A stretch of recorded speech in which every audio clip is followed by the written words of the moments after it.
What's up, everybody? Welcome into another episode of Bulls Latest. I'm your host, Matt Johnson here. First round of the NBA draft is now officially in the books, and we have a new member of the Chicago Bulls organization. Wanted to give you guys a rundown on this guy as well as what to expect from him moving forward. It is French prospect Noah Essen. The Bulls select him at the 12th overall spot there at 6'8", 204 pounds. He is just 18 years old, so a super young guy there.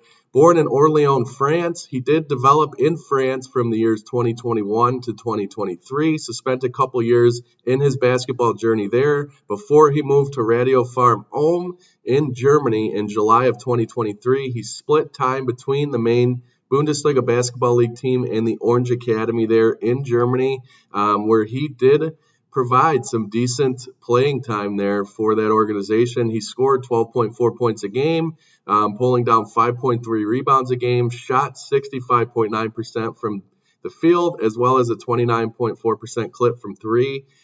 The strengths of this guy and what you're going to see, he has elite length and mobility, flashes high-level lateral mobility and switchability, is a guy who is capable of defending positions 1 through 4 as well. So this guy has a wide range of things he could do at this time in his career.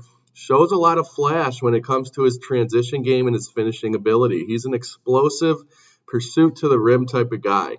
I think he is a player, when you watch him and you see the tape on this guy, he likes to draw fouls and he finishes with flair a lot of the time. Gives you vibes of a very young Victor Wembanyama. And I know this is a project for the Bulls, but the talent level and the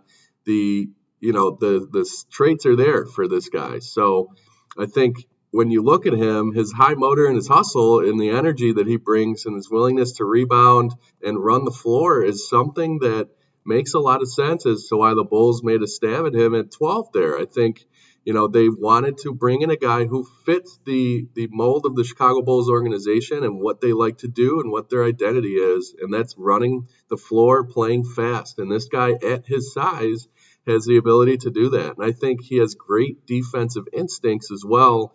He has strong off-the-ball awareness. He does put up, a lot of rebounding numbers as well. So he's good on the boards for the Chicago Bulls. Now, where he could look to grow, and at just the age of 18, the Bulls are going to look at this as, at least for the next year to 2 years, maybe 3 years, a developmental piece. He's going to have to work on his shooting consistency, especially from the three-point line. Just shooting, 29% from beyond the arc, his three-point shooting and his consistency there remains erratic. His mechanics are still raw when it comes to shooting, so I think the shooting is definitely at the forefront of what you're going to want to work on if you're the Chicago Bulls and developing this guy.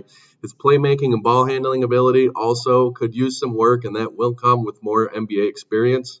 He has limited creation in half-court, like a half-court style play, so I think those are all things that the Chicago Bulls will pinpoint and look to work on.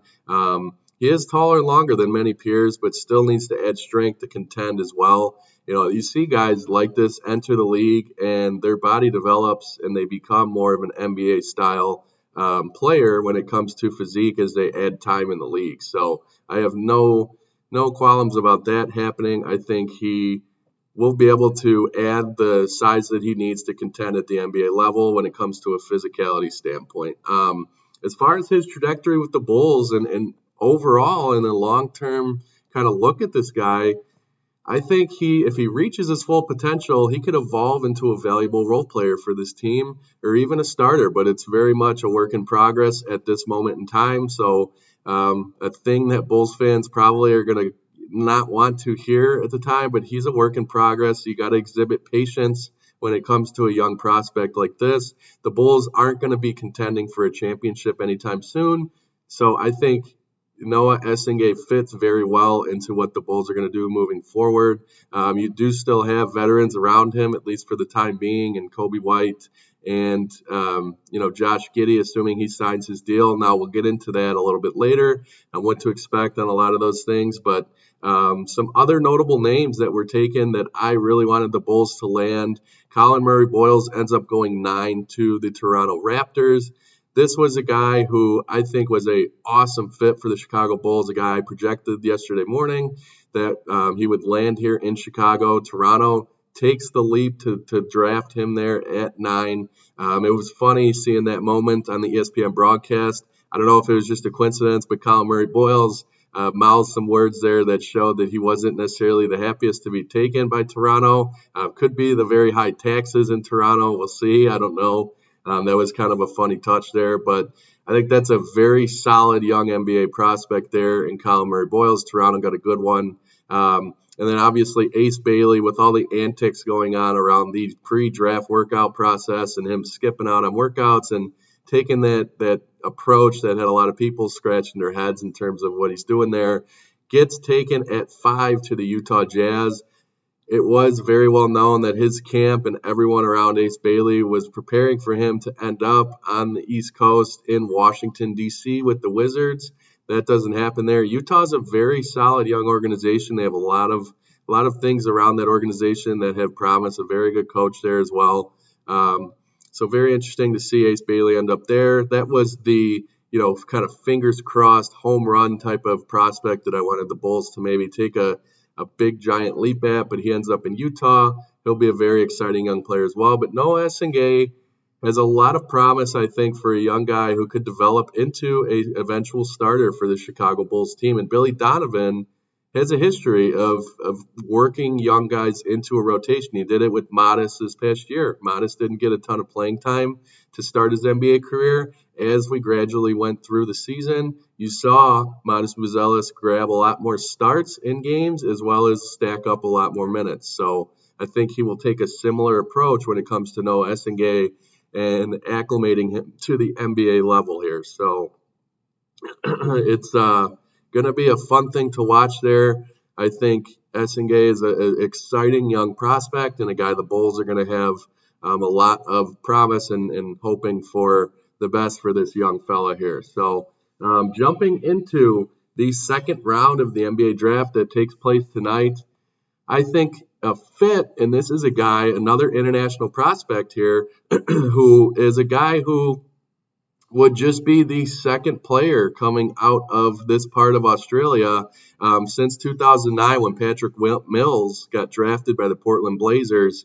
I think Canberra, Australia is a place where there's a lot of good basketball talent, but the NBA prospects are short-limited, and he could be the next one to be taken here. This is a small forward, power forward who is an intelligent, versatile guy whose maturity stood out in the National Basketball League in Australia as well as at the Combine. So this is a guy who showed a lot of maturity when it comes to what it takes to play at the NBA level there. As far as his weaknesses go, I mean, as a second-round pick, you're going to be a project anyway. I think a lot of the conversion rate on second-rounders is obviously very low, but you have stories of Draymond Greens and things like that, and guys who are, ended up being taken in the second round and become great stories here. So you never know, and you could work with a good piece there. The Bulls picking at 45 tonight in the second round. I think he needs to become more consistent from beyond the arc to carve out a role at the NBA level when it comes to Tui here. He's a guy who, he checks some boxes with his feel for the game. He has a consistent motor. He has length and anticipation on defense, which works for him as well. It's a guy who I think is going to offer some intrigue there. His offensive threat needs to happen to become a factor, though. And that's the part that remains to be seen about this guy. It would be exciting for him to be a Chicago Bull. I think adding to the repertoire of international guys that this team already has. Obviously, Josh Giddey being Australian would be an interesting connection if that works out as to Josh Giddey sticking around in Chicago. We'll talk about that in a little bit here. But that's a guy I predict the Bulls take a stab at in the second round. Alex Tui out of Australia, small forward, power forward kind of guy there. So we'll see what happens tonight. Wanted to jump into as well another name in free agency with Phoenix taking and making some moves in the draft last night. I predicted that they would take Kaman Maluak, having made that deal with the Rockets, and sure enough, that is the guy that they land at the first round there, at the first round selection that they own. So Kaman Maluak to Phoenix, very exciting. What are they going to do with Bradley Beal? This is going to to constantly be talked about as we move into the start of free agency on Monday. He's owed $111 million over the next 2 seasons, and he retains a no trade clause, making a conventional trade very complex for Bradley Beal. But they have made it very well known that they want him out of Phoenix. They're trying to move him. They're trying to move on from him. He's made it, very well known as well that he has a select few group of teams that he's willing to play for. I know Golden State has been mentioned by him, Milwaukee, Miami, and the Los Angeles Clippers are teams to watch there. So there's kind of the core four. Keep an eye on Chicago. There is a history between Billy Donovan and Bradley Beal. So just be on the lookout for that. The Suns have confirmed again that they either want to buy out his deal or trade him. So he will be on the move probably sometime soon from Phoenix there. What a mess that organization has been. Honestly, I can't give Ishbia a lot of heat for that because if you're a general manager and this is what the Bulls have kind of been in the standstill with, it's like you either take the chance and go and do something and take a big shot and a big risk at something, and that's what Ishbia did with bringing in Kevin Durant and Bradley Beal and paying a whole bunch of money to these guys and moving on from guys like DeAndre Ayton of the likes there. I think it's something that you have to do. It doesn't always pan out. Sometimes it takes risks to be great in the NBA from an executive. So it will be interesting to see if the Bulls move into more of the Bradley Beal sweepstakes as these talks continue to gain momentum here. As far as what's next for the Chicago Bulls following the completion of the second round of the draft tonight, guys like Lonzo Ball, Kobe White, Nikola Vucevic, and Pat Williams all remain with the organization. I thought the Bulls would be a lot more active in trying to possibly move Kobe White, being on this one-year deal, essentially for about $12 million before he hits free agency next summer. He's a guy who's a perfect candidate to move for some assets and some picks there. So we'll keep an eye on what they do with Kobe White. As far as Lonzo, same type of situation there. Signed that 2-year extension with Chicago, the second year being an option. So another guy on a 1-year deal. I still expect there to be a good opportunity to move Lonzo Ball along with Nikola Vucevic. Vuce, I do anticipate will, again, most definitely be moved here. So we'll keep an eye on that. And it's crazy with the Pat Williams thing and the draft talk last night, watching and listening to some of the local radio as I was listening to ESPN 1000 Chicago during the draft. Pat Williams has put the Bulls in essential, salary cap or contract hell when it comes to his deal. It was an extension that, looking at it now, very unwarranted.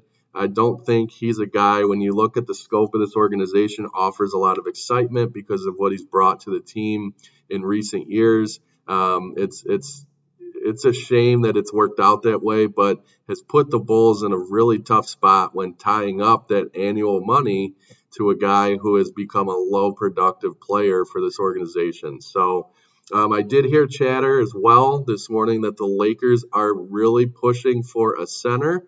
So they are really looking to add a big guy there. I don't know if Vooch is necessarily the guy they want to add. I saw the Lakers are looking to add a lob threat for LeBron and Luka there. So, Vooch, not necessarily the best lob threat out there, but he is one of the top centers on the market and has made it known that at this end of the season press conference with the Bulls, he wants to play meaningful playoff basketball moving forward.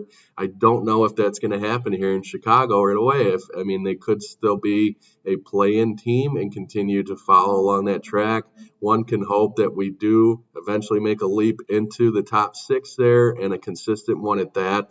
But Vooch has made it known that he wants to play meaningful postseason ball. So keep an eye on that and the Lakers to see if they have any interest. I still think teams like in the Western Conference, like Phoenix or some other organizations, could take a stab at taking Vucevic there. Kobe White, though, we'll see if the Bulls do. There's a lot of skepticism. People are skeptical on whether Josh Giddey is going to remain here. I think there's a lot of talks of you're just kind of waiting at this point. Are they going to pay him? The thing is, the longer the Bulls wait on getting a deal done for Giddey, they could, and they've had this happen before with players, and this has a track record for Chicago doing this, but they wait so long to pay a guy that another team makes an offer and you're forced. I mean, the Bulls do have, as a restricted free agent, they have the last chance at an offer for Giddey, but you're going to have to one up a higher offer. So I think while it's early in free agency, the Bulls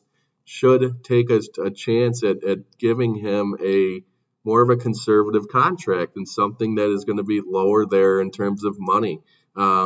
I think that is smart on the Chicago Bulls end to make that happen, because the longer you wait, the more expensive he's going to get. You run the risk of a team making a monster offer to him.